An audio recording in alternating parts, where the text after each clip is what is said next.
Maria, ilang beses ko ba kailangan sabihin sa'yo? Hindi nababalik si Ibarra sapagkat patay na siya. Paumanhin, Padre.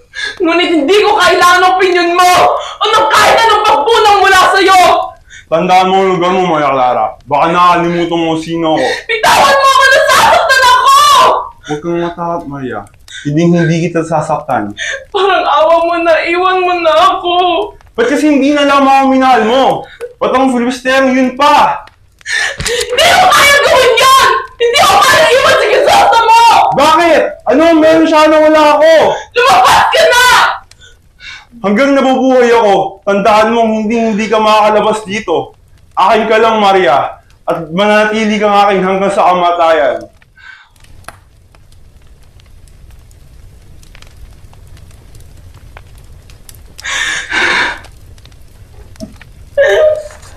Panginoon!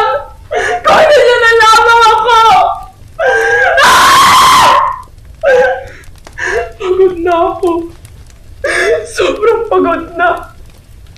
Ubus na ang mga luha ko. Subalit hindi pa rin sapat para mawala ang sakit na dala-dala ko. Pakiusap. Sinubukan ko. Ngunit wala pa rin pagbabago. Araw-araw, pareho lang. Ang kalungkutan, ang pag-iisa, hindi ko na kaya. Isusto mo, tuluyan mo na ba akong iniwan? Ikaw na lang ang dahilan ng pag-gising ko sa araw-araw.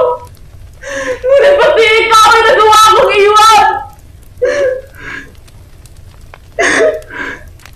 Gusto na. Wala nang saysay ang pananatili ko sa mundong to.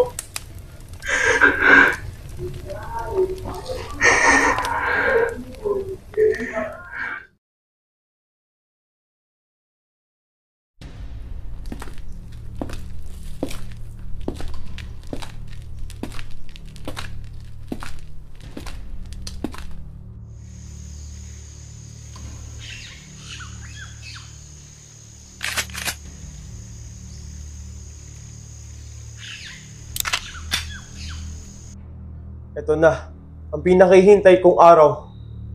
Sa wakas, pagkatapos ng 13 taong paghihintay, makakasama ko na rin ang aking tinatangi. Senyor. Silio, tawagin mo na ating mga kasama at sabihing maghanda na sa ating paglusob sa simbahan. Simon. Ano't tila'y malungkot ang iyong mga mata?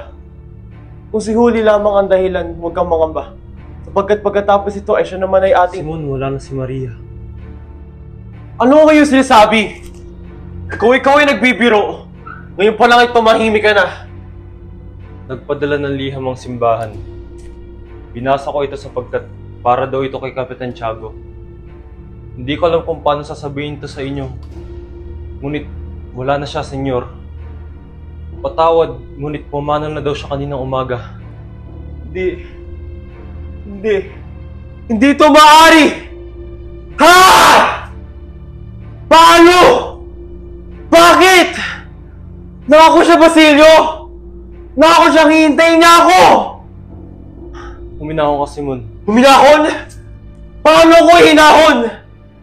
Patay na ang kahit sa isang taong nagmahal at naniwala sa akin!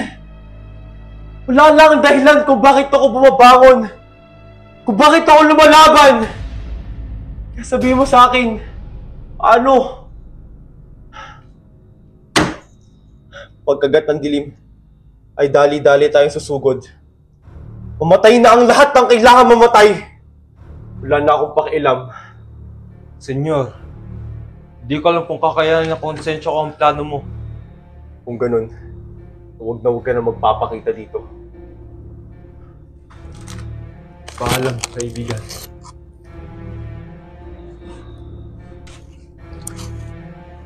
Ikaw ba si Basilio? Ah, opo. Bitawan niyo ako! Saan niyo ako dadalhin?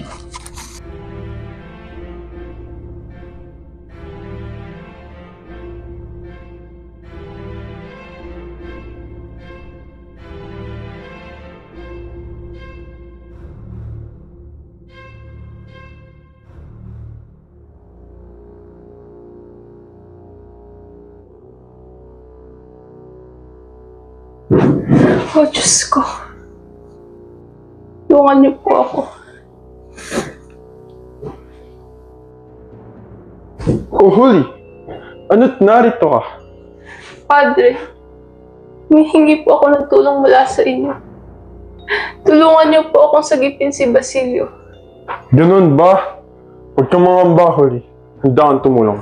Ngunit ito ay may isa lamang na maliit na kapalit. Ano po iyon? Ako na lang ang ibigin mo.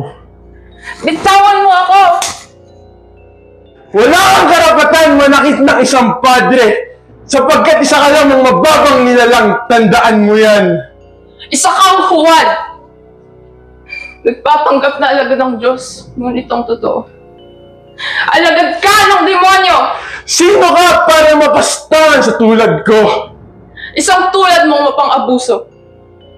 Ang mga tulad niyo, mga taong puno ng pagpapakumbaba sa inyong mga saloob. Ngunit puno ng kayabangan sa inyong mga gawa. Siyang sumisira sa mga pag-asa ng bayan. Kaming mga tao ng bayan ay hindi na magpapaloko. Hindi kami magpapapigil sa mga tao na tulad ninyo. Babaeng walang galang! Ang isang tulad mo ay siyang dapat pinapatahimik. Demonyo!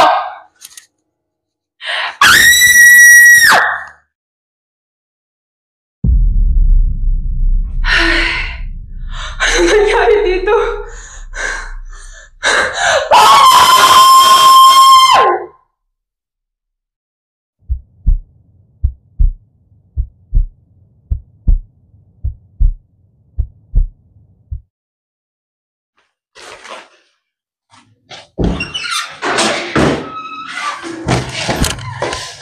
Bakit niyo ako pinapalaya? Magpasalamat ka naman na biniyadan ni Senior Simon ang inyong piyen sa bata.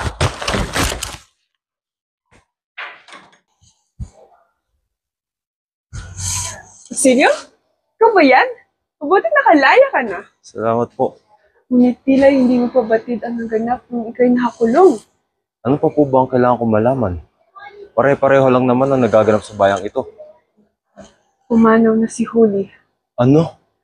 May nakakita daw sa kanya sa may simbahan. Ngunit huli na. Umanhin, Basilio.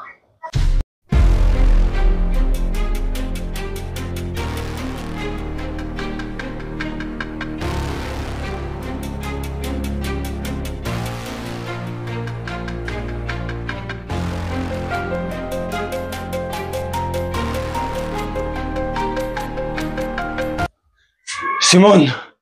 Pupayag na ako sa gusto mo. Ano tila yung nagbago ang isip mo, Basilio? Wala na si Huli. Ang sabi nila pakamatay daw siya. Ngunit, kilala ko si Huli, senyor. Hindi niya magagawa yun. Hindi! Kung gano'n ay humanda ka. May nalalapit na pista at inihanda ko na ang lahat.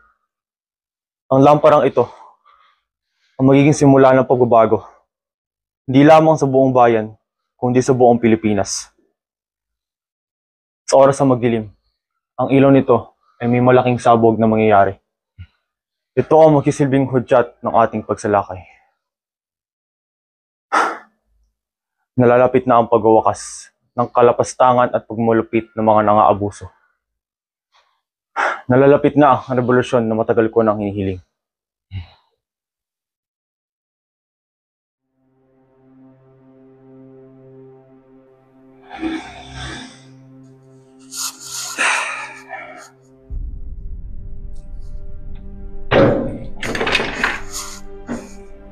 Paulita? Sagani? Anong ginagawa mo dito? Wala akong balak na manggulo, Paulita. Ngunit gusto ko lamang sabihin na masaya ako para sa'yo. Tawad, Sagani. Huwag ka manghingi ng tawad, Paulita. Wala akong kasalanan. Ako nga ang dapat manghingi ng pamanhin sa iyo, Paulita. Sapagkat hindi ko nabigay ang mga kailangan mo. Hindi ko nabigay ang mga ninanais mo. Masaya akong makita kang masaya, Paulita. Nawala ang unawaan mo.